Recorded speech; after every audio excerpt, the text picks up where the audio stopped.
Танымал банктердің бірі бұл Халық банк. Және бұл банктен кредит алған тиімді ма, әлде тиімді емес пе? Біз қазір осыны қарастырып көреміз. Әрине, кредит алған кезде бұл жерде өте көп бөлімдер бар. Наличка, онлайн кредит дейді, қосымша тағы да басқа бөлімдері бар. Біз наличка, ақша дегенді көрейік. Ешқандай залог қоймай. Ең маңызды параметр әрине мына процент. Бұл жерде ГСВ, годовой эффективная ставка вознаграждения 27-де 5%-дан басталады деп қойған. Бұл кішкене әрине қуанатын жағдай емес.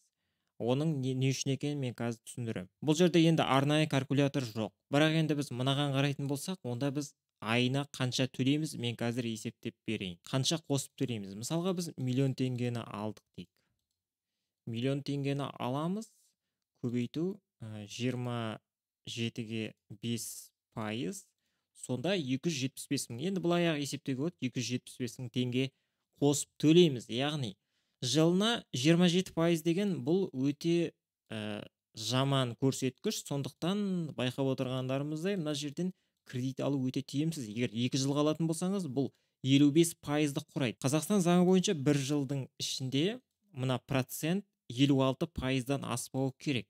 Бұл енді бұл заң сақтап отырғанымен, бұл жылына 30% қою, тіпті 27%-дің өзі бұл әрине өте қымбат, өте жоғары пайыздық мөлшерлеме.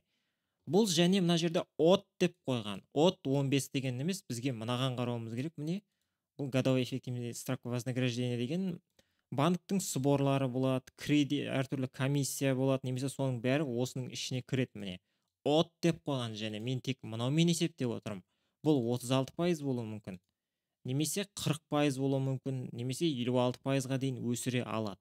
Заң бойынша бұл заңды. Бұл 1 жылдың ішінде, 2 жылда сонда 30%-дан алса, бұл 60%-ға көтеріледі деген сөз. Бұл өте тиімсіз.